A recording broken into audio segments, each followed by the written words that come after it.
محمد الذي اجرى هذه الرسوم الى يوم الدين والصلاة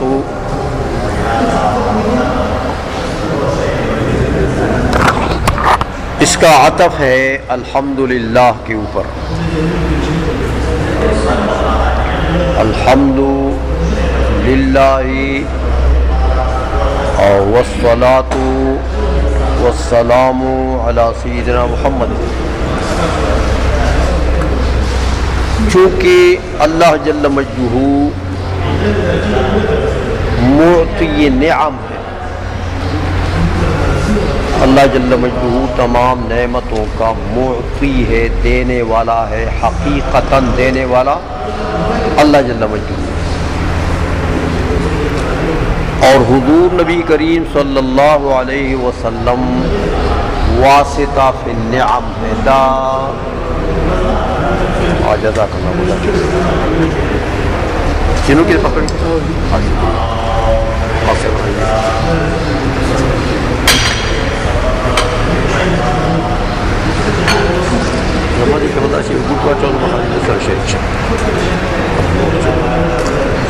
گئی ہے. تو حضور نبی کریم صلی اللہ علیہ وسلم منعم حقیقی تو نہیں ہے لیکن منعم ہے. منعم حقیقی نہیں ہے لیکن نعمت دینے والے ہیں. تو اللہ جل مجدہ چونکہ منعم حقیقی ہے، اس لیے اللہ کی شان کے مناسب کیا چیز تھی؟ اللہ کی حمد، اللہ کی تعریف، اللہ جل مجدہ کی صفات کمالیہ کا ذکر. تو وہ تو ملا جیون رحمۃ اللہ علیہ نے کر دیا الحمدللہ سے لے کر آج یہاں تک. منعم کا حق ہوتا ہے تو اس کا شکر ادا کیا جائے. سمجھائیے. تو یہ جو کتابوں میں، خطبوں میں اللہ جل مجدہ کی حمد لکھی جاتی ہے اور صفات کمالیہ کا ذکر ہوتا ہے، یہ شکریہ ہوتا ہے نعم کا. اور سب سے بڑی نعمت تو علم ہے نا مولا، علم. اور پھر اللہ جل مجدہ علم دین میں انسان کو کتاب لکھنے کی توفیق عطا فرمائے، یہ اور نعمت، اور بڑی نعمت. ان نعمتوں کا شکریہ ادا کرنے کے لیے اللہ جل مجدہ کی حمد کی جاتی ہے خطبوں میں. اور ان نعمتوں کا معطی تو اللہ لیکن قاسم حضور. حضور نے فرمایا انما انا قاسم واللہ یعطی، لیکن انما کا لفظ داخل کر کے بتا دیا کہ قاسم اور کوئی نہیں ہے، قاسم میں انما حصر کیا تھا. سمجھائیے. تو تقسیم کرنے والے تو حضور ہے نا، عطا کرنے والا اللہ ہے. اس لیے وہ اعلیٰ حضرت نے فرمایا نا، کیا فرمایا؟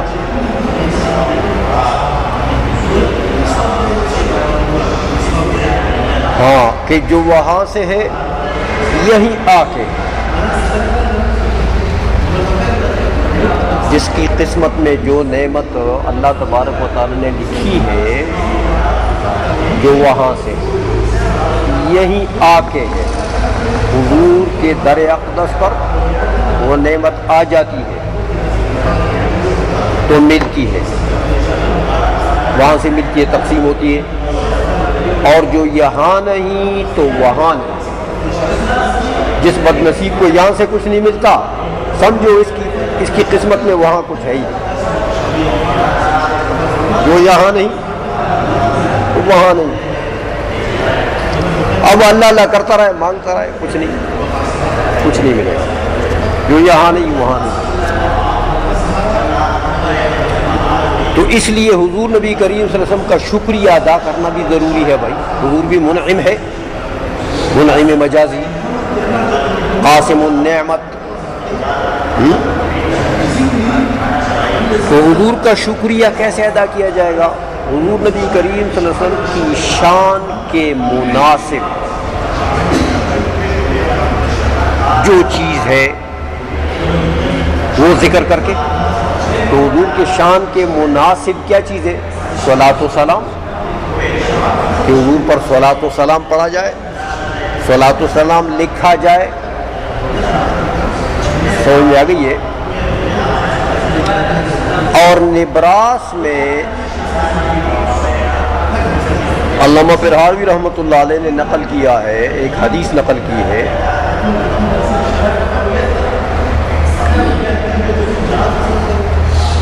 کہ ایک تو جس شخص نے کسی کتاب میں صلاۃ و سلام لکھ دیا تو جب تک اس کتاب میں وہ صلاۃ و سلام موجود ہوگا اس کو اس کا اجر و ثواب ملے گا. اور پھر ایک روایت میں وہ وجبت لہو شفاعتی کا بھی لفظ ہے کہ میری شفاعت کا وہ مستحق ہوگا. تو کتاب میں درود شریف کا لکھنا، صلاۃ و سلام کا لکھنا اور زیادہ فضیلت ہے. زبان سے پڑھنا تو بھی فضیلت ہے، لیکن کتاب میں لکھنے سے اس کو دوام مل جاتا ہے تو صدقہ جاریہ ہو جاتا ہے. اب ہم نے بھی پڑھ لیا، ملا جی ان کی برکت سے اگر یہ نہ لکھتے تو ہم کیا پڑھتے. اس لیے حضور کی شان کے مناسب شکریہ کیا ہے کہ حضور پر صلاۃ و سلام پڑھا جائے، لکھا جائے. صلاۃ کے معنی تو ویسے عام آپ جانتے ہیں کہ صلاۃ کے معنی لغوی معنی جو ہے وہ دعا ہے.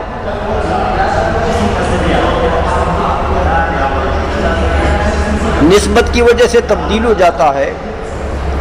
بعض علماء لکھتے ہیں کہ صلاۃ کی نسبت جب اللہ کی طرف ہو جائے تو انزال رحمت مراد ہے، فرشتوں کی طرف ہو جائے تو استغفار مراد ہے، بندوں کی طرف ہو جائے تو مطلق دعا. وحوش و طیور کی طرف ہو جائے تو تسبیح مراد ہے. لیکن صلاۃ کے کئی معنی آتے ہیں. صلاۃ کا ایک معنی یہی دعا، دوسرا معنی وہ تحریک الصلوین، تیسرا معنی صلاۃ کا آتا ہے ثنا خوانی. صلاۃ مانے ثنا خوانی، حضور کی تعریف ذکر کرنا، حضور کے محامد و کمالات کا ذکر کرنا.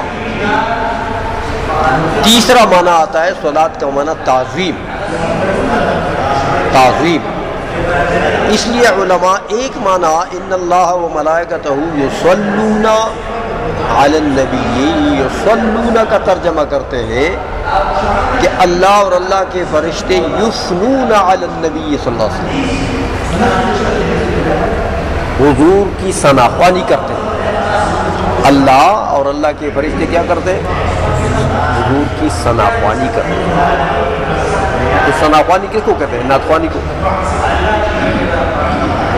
حضور کی نعت کس کو کہتے ہیں؟ صفت کو. یعنی حضور کی صفات کمالیہ کا ذکر کرتے ہیں. تو یہ نعت خوان لوگ کیا کرتے ہیں؟ نعتوں میں ہم بھی یہی کرتے ہیں، تو اللہ بھی یہی کرتا ہے، فرشتے بھی یہی کرتے ہیں، سنی سب یہی کرتے ہیں. وہ آپ بھی بڑے ناخوش ہوتے ہیں.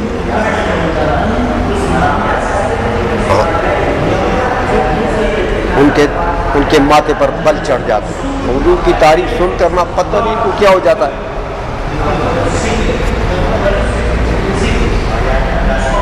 اچھا، تو دوسرا معنی یصلون علی النبی کا تفسیر میں یوں کرتے ہیں یعظمون النبی صلی اللہ علیہ وسلم، کہ اللہ اور اللہ کے فرشتے حضور کی تعظیمات ذکر کرتے ہیں، حضور کی تعظیم کرتے ہیں.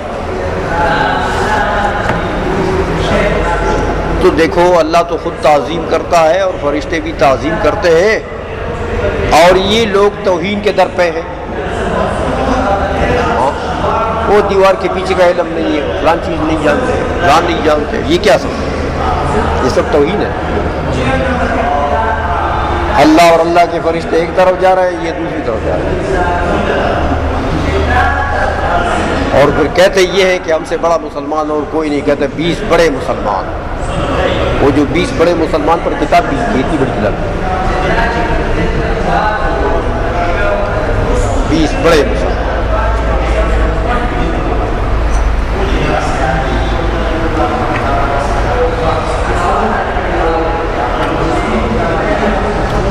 اچھا، تو والصلاۃ والسلام، صلاۃ کا ایک معنی دعا، تعظیم، تعظیمات، ثنا حضور کی، اور سلام مانے سلامتی، سلامتی کی دعا کہ حضور نبی کریم صلی اللہ علیہ وسلم کو اللہ جل مجدود تمام آفات سے محفوظ رکھے، یہ سلام ہے. ہاں، تمام ناخوشیوں سے، تمام مکروہات سے، ہاں، اللہ جل مجدود حضور کو محفوظ رکھے، تو یہ سلام ہے. سلامت عن الآفات، سلامت، ہم آپس میں جو سلام کرتے ہیں اس کا بھی یہی معنی ہے، السلام علیکم، ہماری طرف سے آپ کے اوپر سلام ہو، سلامتی ہو، یہ. یا دوسرا یہ کہ اللہ جل دعا، اللہ جل مجدود آپ کے اوپر سلامتی نازل فرمائے، دعا بھی ہے. تو اس لیے حضور کے لیے بھی یہی ہے کہ صلاۃ و سلام جو ہے علی سیدنا محمد الذی، لیکن یہ یاد رکھیں کہ حمد بھی مصدر ہے، صلاۃ و سلام بھی مصادر ہے. صلاۃ و سلام بھی مصادر ہیں. جس طرح حضور کے اللہ جل مجدود کے لیے تعریف میں مصدر لے آئے، اسی طرح حضور کی تعریف میں بھی مصادر لے آئے. یا بعض علماء لکھتے ہیں کہ صلاۃ اسم مصدر ہے، یعنی مصدر اصل میں ہے تسلیہ، باب تفعیل کا تسلیہ جو ہے وہ مصدر ہے، اور صلاۃ اس کا نام ہے، اسم مصدر ہے. بہرحال اگر اسم مصدر بھی ہو تو معنی مصدر ہی ہے، معنی وہی مصدر والا ہی ہے. تو تسلیہ مراد ہے، تو صلاۃ بھیجنا، سلامتی کی دعا علی سیدنا محمد، ہمارے سید جو محمد صلی اللہ علیہ وسلم، محمد صلی اللہ علیہ وسلم. وہ کتاب میں نے خطبے میں بتایا بھی ہے یہ کہ محمد صلی اللہ علیہ وسلم کا جو لفظ ہے یہ باعتبار صیغہ کے اس میں مفعول کا صیغہ ہے باب تفعیل سے،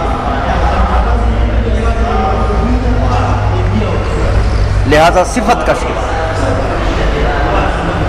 یہ اسم فاعل اور اسم مفعول اور صفت مشبہ یہ سارے کیا ہیں؟ صفت کے صیغے ہیں. تو یہ صفت کا صیغہ ہے، لیکن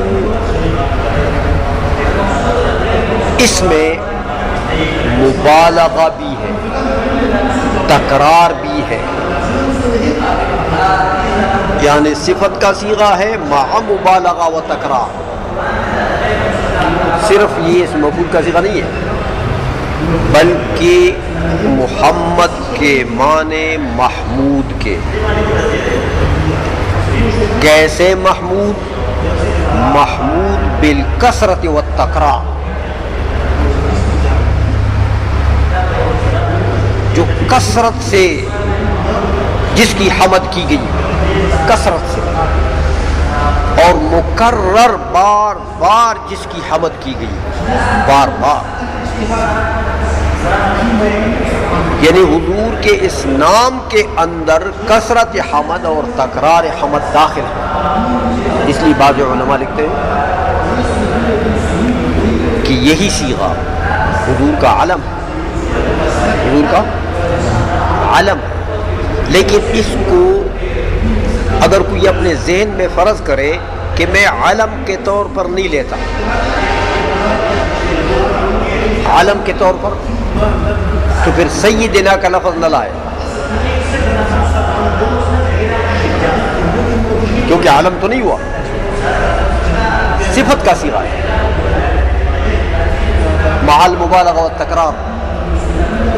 تو سیدنا کا لفظ نہ لائے، بس صرف اللہم صلی علی محمد، اور محمد سے مراد کیا ہے؟ صفت کا صیغہ،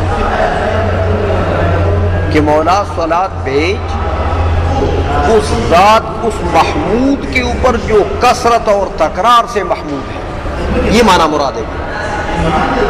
یہ جو درود ابراہیمی میں سیدنا کا لفظ نہیں ہے، کیوں نہیں ہے؟ وجہ یہ ہے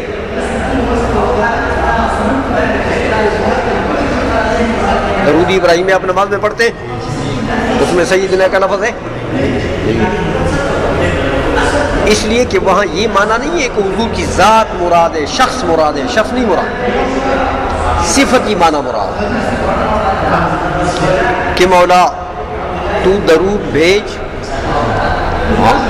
اس محمود کے اوپر جو کثرت و تکرار سے محمود ہے۔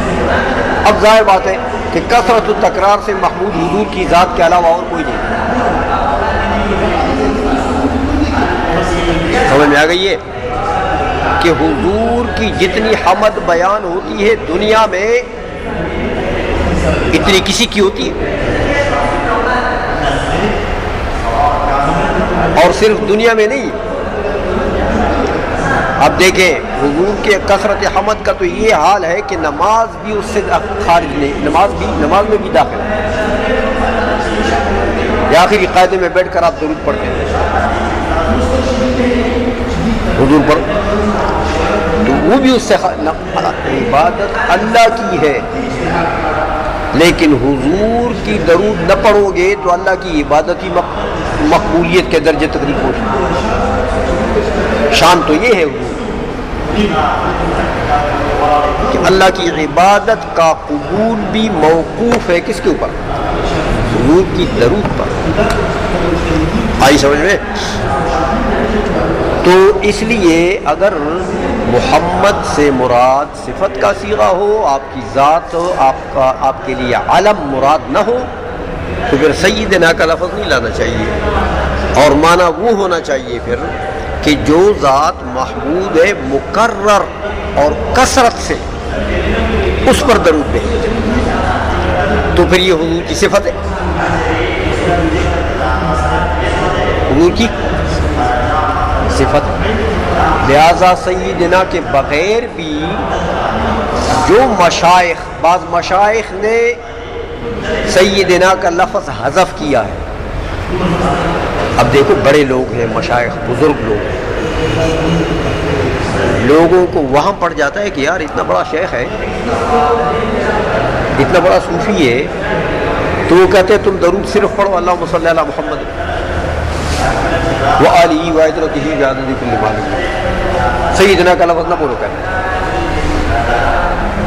وہاں پڑھتا ہے کہ بھئی یہ کیسا شیخ ہے، وہ سیدنا کو حذف کرا دیتے، سمجھتے نہیں ہے کہ اے سیدنا تو اس لیے حذف کیا کہ محمد سے مراد صفت کا صیغہ ہوا، تو اب صفت کے صیغے کے ساتھ سیدنا لگ سکتا ہے؟ وہ تو عام معنی ہو گیا، وہ ذات، وہ عالم تو نہیں ہے، تو جب عالم نہیں ہے تو اب تو سیدنا لانا صحیح نہیں ہے، وہ تو لاؤ گے تو غلط معنی ہے۔ سمجھ میں آ گئی بات؟ یہ وجہ ہوتی ہے اصل میں۔ تو محمد صلی اللہ علیہ وسلم الذی اجرا ہذہ الرسوم، الذی وہ ذات، اجرا جس نے جاری فرما دیا ہے، ہذہ الرسوم یہ رسوم، ہذہ الرسوم سے اشارہ ہے دین کے ارکان کی طرف اور دین کے اعمال کی طرف۔ دیکھیں یا تو پھر عام دین کے عام ارکان کی طرف اشارہ ہے، تو بیچ میں یہ نماز اور روزہ اور حج اور زکوٰۃ اور کلمہ توحید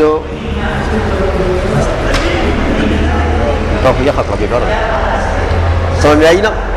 یہ ارکان سے مراد پھر یہ عام مراد ہے، سب آ گئے اس میں. یا پھر حاضح الرسوم سے مراد حاضی کا اشارہ اس مذکور کی طرف ہے جو اس کتاب میں ذکر ہوا. اس کتاب میں، تو اس کتاب میں تین چیزوں کا ذکر ہوا. ایک اللہ کی حمد،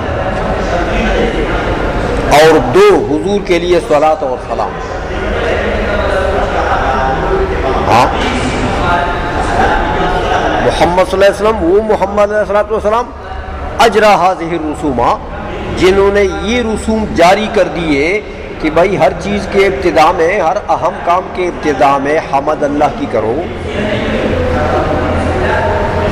اور اس کے بعد حضور پر صلاۃ و سلام. تو یہ رسم کس نے جاری کی ہے؟ یہ طریقہ، رسم بمانا طریقہ، کس نے جاری کیا ہے؟ حضور نے.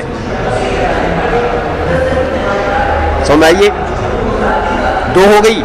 تیسری بات یہ کہ حاضی کا اشارہ ہے شرائع و احکام کی طرف. یہ جو پہلے ذکر ہوا، دیکھا، جعل اصول الفقہ مبنا للشرائع والاحکام، حاضی کا اشارہ اس کی طرف ہے. تو شرائع و احکام سے میں نے آپ کو بتایا تھا کہ مسائل فقہیہ ہیں، مسائل، ہاں. تو الذی، وہ ذات بابرکات جس نے جاری کی ہے، کیا چیز جاری کی ہے؟ شریعت اور شریعت کے احکام. خطاب اللہ تعالی المتعلق بافعال المکلفین اقتضاء اور تخیرا. تو یا پھر اشارہ ہے شرائع و احکام کی طرف. تو وہ ذات جس نے جاری کی ہے یہ رسوم، کب تک جاری کی ہے؟ الی یوم الدین، قیامت تک، یوم جزا تک. دین بمانا جزا، یوم دن، جزا کے دن تک. یہ جو دن ہیں ہمارے، یہ اعمال کے دن ہیں. جزا، ان اعمال کی جزا کہاں ملے گی؟ قیامت میں. یہ تکلیف کے دن ہیں. مکلف کو اپنی مزدوری کہاں ملے گی؟ قیامت کے دن. تو اس لیے فرمایا کہ یہ جو، تو اصل میں شرائع و احکام کو بھی اللہ، حضور نبی کریم صلی اللہ علیہ وسلم نے قیامت تک جاری کیا، وہ بھی قیامت تک جاری رہے گی. اگر حاضر رسول سے حمد و صلاۃ و سلام مراد ہو، وہ بھی قیامت تک جاری رہے گی. اور باقی سارے احکام دین کے مراد ہوں، سارے ارکان مراد ہوں، تو وہ بھی قیامت تک جاری رہے گی. تو یہ حضور نے قیامت تک جاری رکھا. وَأَيَّدَ الْعُلَمَاءَ بِالْعِيدِ الْمَتِينِ، یہ وَأَيَّدَ کا عطف ہے کس پر؟ اجرا پر. دیکھا تو ما قبل کی عبارت ساتھ لگ جائے گی نا. کیسے بنے گی؟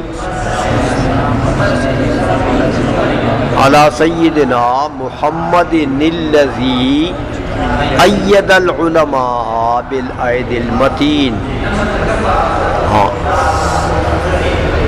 تو مطلب یہ ہوا کہ صلاۃ و سلام ہو ہمارے سید محمد صلی اللہ علیہ وسلم پر، جنہوں نے تائید کی علماء کی، جنہوں نے تقویت دی علماء کو. تائید مانے تقویت، طاقت، قدرت. جنہوں نے طاقت دی علماء کو، تائید کی علماء کی. کس چیز کے ساتھ تائید کی؟ بالعید المتین، مضبوط قوت کے ساتھ. متین متن سے ہے، متن کہتے ہیں پشت کو لغت میں، متن کہتے ہیں پشت کو. تو چونکہ یہ کتاب کی جو متن ہوتی ہے، اس کو یہ بھی کتاب کا پشت ہوتا ہے. باقی حواشی غواشی تو اوپر نیچے ہوتے ہیں نا، پشت تو وہی ہے، بنیاد تو وہی ہے. پشت کے اوپر تمام باڈی کا دار و مدار ہے. یہ ریڑھ کی ہڈی خدا نہ خواستہ اگر ٹوٹ جائے، باڈی گئی. سارا جسم خراب ہو گیا، بیکار ہو گیا. متین متن سے ہے، تو متن کے معنی پشت، اور پشت ہی مضبوط ہوتا ہے جسد میں. سارے بدن کا اسی پر دار و مدار ہے. اعصاب جو قوی اعصاب ہیں وہ ادھر سے گزرتے جاتے ہیں. اس لیے یہاں پر متین سے مراد کون سا معنی ہے؟ مضبوط. مضبوط. بالعید المتین. عید میں نے بتا دیا آپ کو کہ طاقت کو کہتے ہیں، طاقت کو کہتے ہیں. علماء کی تائید کی مضبوط طاقت کے ساتھ. حضور نبی کریم صلی اللہ علیہ وسلم نے کیا کیا؟ علماء کی تائید کی مضبوط طاقت کے ساتھ. دیکھو بھائی، واقعی جو علماء ہوتے ہیں وہ بڑے مضبوط ہوتے ہیں، اور وہ مضبوطی حضور نے دی ہے ان کو. مولوی صحیح عالم، عالم حقانی جو ہے وہ بڑا مضبوط ہوتا ہے اپنے دعوے میں، کیونکہ جو بھی وہ دعویٰ کرتا ہے اس کے اوپر، اس دعوے کے اوپر اس کے پاس قرآن و حدیث اور دلائل عقلیہ کا انبار لگا ہوتا ہے. سمجھ آ گئی ہے؟ اس لیے نہ وہ گھبراتا ہے نہ وہ ڈرتا ہے. سمجھائیے، کہیں مناظرہ بھی ہو جائے، باس بھی ہو جائے، ڈرتے تھے. یہ جو انبار لگا ہوا ہے، یہ جو بندوقوں کا اور اسلحے کا انبار میرے پاس لگا ہوا ہے، ڈرتے تھے. سمجھائیے. تو مولوی کے لیے اسلحہ کیا چیز ہے؟ یہ انبار جو لگا ہوا ہے دلائل کا، یہ اسلحہ. اس لیے وہ مضبوط ہے، وہ نہ ڈرتا ہے کسی سے، نہ خوف کھاتا ہے. یہ جو صفت میں ان کے آتا ہے کہ لا یخافون لومۃ لائم، یہ کیوں؟ اسے خوف کس کا ہے؟ انبار دلائل کا لگا ہوا ہے تو پھر خوف کس کا؟ سمجھ میں آ رہی ہے بات؟ تو علماء کو مؤید کر دیا. علماء کو یعنی دلائل کا انبار دے دیا. قرآن حضور نے دے دیا. کن کو دیا؟ علماء کو. کیوں؟ قرآن کی سمجھ ان کے پاس ہے. حدیث کا اتنا بہت بڑا ذخیرہ دے دیا حضور نے. کن کو دیا؟ علماء کو دیا. تو یہ سب تائید علماء کی نہیں ہے. اور فراست دی. علماء کو کیا چیز دی؟ فراست دی. وہ ذکاوت اور وہ دوراندیشی اور وہ زیرکی علماء کو دی ہے کہ وہ کسی اور کے پاس نہیں ہوتی. عالم اتنا زیرک ہوتا ہے کہ ایک آدمی بات کرتا ہے تو وہ اندازہ لگاتا ہے 10 باتیں اس کے دل سے نکالتا ہے. ایک بات وہ بولتا ہے زبان سے، اور 10 باتیں جو اس کے دل میں ابھی پوشیدہ ہیں وہ اس کو بھی سمجھ لیتا ہے کہ یہ کہنا چاہتا ہے. تو یہ وہ تائید ہے، یہ وہ تائید ہے جو حضور نے عطا فرمائی. اس لیے حضور نے فرمایا کہ اتقوا من فراست المومن فإنه ينظر بنور اللہ. یہ وہ اللہ کا نور ہے. مومن کی فراست، اس کی ذکاوت، اس کی زیرکی، اس کی گویا کہ باریک بینی، اس سے ڈرو کہ وہ اللہ کے نور سے دیکھتا ہے. تو یہ تائید ہے علماء کی. ہاں. وَرَفَعَ دَرَجَاتِهِمْ فِي أَعْلَى عِلِّيِّينَ. رفع کا عطف ہے کس پر؟ ایدہ کے اوپر. تو ما قبل کی عبارت اب ساتھ لگ جائے گی. کیسے لگاؤ گے؟ والصلاة والسلام محمد الذی رفع درجاتهم فی اعلی علیین. صلاۃ سلام ہمارے سید حضور علیہ الصلوۃ والسلام پر ہوں، وہ حضور رفع درجاتہم، یہ ہم ضمیر کن کی طرف عائد ہے؟ علماء کی طرف، جنہوں نے بلند فرما دیے ہیں علماء کے درجات کو۔ اب رفع کی ضمیر اور ایدہ کی ضمیر، یہ اجرا کی ضمیر، یہ تینوں ضمیریں کن کی طرف عائد ہیں؟ محمد صلی اللہ علیہ وسلم کی طرف۔ تو یہ تینوں کام کن نے کیے؟ حضور نے کیے۔ تائید بھی حضور نے کی علماء کی، وَرَفَعَ دَرَجَاتِهِمْ فِي أَعْلَى عِلِّيِّينَ، اور درجات بھی بلند کر دیے علماء کے اعلیٰ علیین میں، اعلیٰ علیین میں۔ بڑی بات ہے، حضور نے علماء کے درجات کو بلند کر دیا۔ کہاں بلند کر دیا؟ یہاں تو علماء کو مؤید کر دیا، مضبوط کر دیا۔ تو یہاں تو علماء بے خوفی کی زندگی گزارتے ہیں، لا خوف علیہم ولا هم یحزنون، اطمینان کی زندگی۔ سمجھ آ گئی ہے؟ دیکھو نا، یہاں بھی سکون عطا فرما دیا۔ اور آخرت میں کیا کر دیا؟ آخرت میں ان کے درجات کو بلند کر دیا۔ اب یہ بتائیں ذرا کہ یہ ملا جیون مشرک ہے کہ مسلمان ہے؟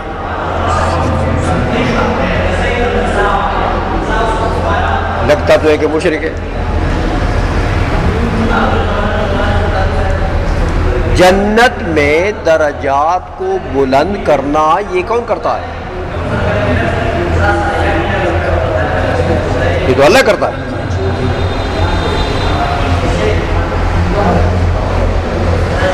رفع درجاتہم، رفع درجات جو ہے اعلیٰ علیین میں، کس کا کام ہے؟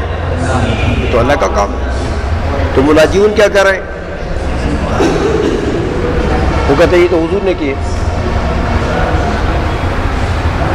تو حضور کو اللہ کے ساتھ ملا دیا ہے نا، جو صفت اللہ کی تھی حضور کے لیے ثابت کر دی۔ تو یہ صرف صفات نہیں ہے، یہ تو پھر مشرک ہو۔ سمجھ آ گئی ہے؟ اب بھائی مشرک ہے تو یہ اپنے دیوبندی مدارس میں کیوں یہ کتاب پڑھاتے ہو؟ یہ تو مشرک کی کتاب ہے۔ ہاں، حتیٰ کہ یہ اہل حدیث جو ہے نا خبیث، یہ بھی پڑھاتے ہیں، یہ کتاب پڑھاتے ہیں، لیکن اس کے باوجود کہتے ہیں یہ شرک۔ بات سمجھ میں آ رہی ہے؟ اللہ ان کو عقل دے بس، کہ فرق کرے کہ حقیقت الگ چیز ہے، مجاز الگ چیز ہے۔ اسناد مجازی بھی تو ہے قرآن میں۔ دیکھو قرآن میں آپ کہتے ہیں کہ فما ربحت تجارتہم، فما ربحت، ربحت فعل ہے، فاعل کون ہے؟ تجارتہم۔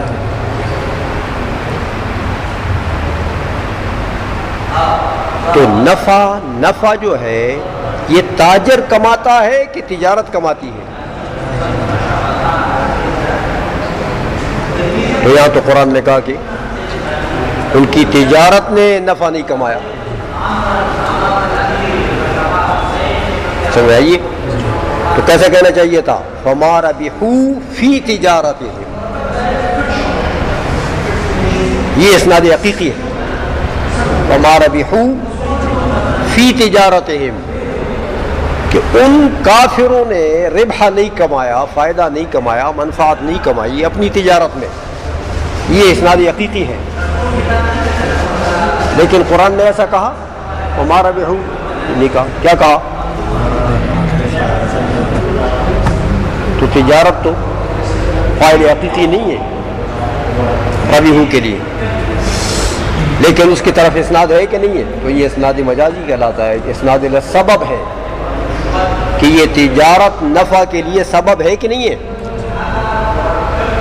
تو یہ اسناد سبب ہے۔ اسی طرح حضور نبی کریم صلی اللہ علیہ وسلم رفع درجات کے لیے سبب ہیں کہ نہیں ہیں؟ رفع درجات کے لیے علماء کے رفع درجات کے لیے حضور سبب ہیں کہ نہیں ہیں؟ اعلیٰ علیین میں جنت میں جو بڑے بڑے رتبے مولویوں کو ملیں گے، یہ اس کا سبب کون ہے؟ حضور۔ اگر حضور دنیا میں تشریف نہ لاتے تو مولوی ہوتا، تو مولوی جب نہ ہوتا تو درجہ کدھر سے ملتا؟ سمجھ آئیے؟ تو یہ حضور کی برکت سے مولوی بنے ہیں، عالم بنے ہیں۔ ہاں، تو جب حضور کی برکت سے علم آ گیا ہے اور علم کا ہی صدقہ ہے کہ یہ درجات ملتے ہیں۔ تو یہ رفع میں جو اسناد ہے حضور کی طرف ہو، یہ کون سا اسناد ہے؟ اسناد مجازی ہے، یہ شرک نہیں ہے۔ یہ اگر شرک ہو تو پورا قرآن شرک سے بھرا پڑا ہے، یہ تو پورا قرآن بھرا پڑا ہے اسناد مجازی سے۔ سمجھ میں آ گئی ہے؟ اس لیے یہ علماء کے کلام میں اسناد حقیقی بھی چلتا ہے اور اسناد مجازی بھی چلتا ہے۔ یہ شرک نہیں ہے، حرام نہیں ہے، گناہ نہیں ہے، یہ تو عین بلاغت ہے، عین بلاغت ہے کہ کہیں اسناد حقیقی کر دیا، کہیں اسناد مجازی کر دیا، تفنن فی العبارت کے لیے ایسا ہوتا ہے۔ ورفع درجات فی اعلیٰ علیین، اعلیٰ علیین، اعلیٰ کی اضافت علیین کی طرف ہو، علیتن کی جمع ہے علیین، علیون یا علیین، حالت نصب جری میں علیین اور حالت رفع میں علیون۔ علیہ جو ہے اس کی ایک تفسیر تو یہ کہ علیتن جو ہے یہ ایک غرف جنت کے، اصل میں تو اس کا مطلب ہے بلندی، علیتن کے معنی میں، لیکن جنت کا جو ایک غرفہ ہے، ایک کمرہ ہے، ایک روم ہے، اس کو علیتن کہتے ہیں۔ تو ایک مولوی کو تو کئی غرفے ملیں گے نا، کئی کمروں کا محل ملے گا، ایک کمرہ تو نہیں ہوگا۔ اس لیے علیین جمع کا استعمال ہے، کیونکہ ایک جنتی کو ایک غرفہ کسی کو بھی نہیں ملے گا۔ ادنا جنتی کے پاس بھی 70 حوریں ہوں گی، ادنا جنتی کے پاس بھی، تو اب 70 حوروں کے لیے 70 غرفے بھی چاہیے نا۔ ایک کمرہ تو کسی کو بھی نہیں ملے گا، وہ تو بہت سے کمرے ہوں گے وہاں پر۔ اور پھر مولوی کا تو اعلیٰ اعلیٰ علیین، دیکھو اعلیٰ اس میں تفضیل کا صیغہ لگا دیا کہ سب سے اونچا۔ اس لیے حدیث شریف میں آتا ہے کہ علماء اور انبیاء کے درمیان میں فرق جو ہوگا وہ ایک مرتبے کا ہوگا بس۔ انبیاء کا مرتبہ اور علماء کا مرتبہ جنت میں وہ کتنا فرق ہوگا؟ ایک مرتبے بس۔ انبیاء کے اتنے قریب ہوں گے علماء، اور وہ مرتبہ کیا ہے نبوت اور رسالت کا ہے نا بھائی، کہ وہ نبوت ان کے پاس نہیں ہے، باقی تو اللہ نے سب کچھ دیا ہے۔ سمجھ آئیے؟ تو وہ نبوت کی وجہ سے جو بلندی ہے وہ انبیاء کو ملے۔ بات سمجھ میں آ گئی ہے؟ اس لیے اعلیٰ علیین کہہ دیا۔ ہاں ہو گیا، چلیے۔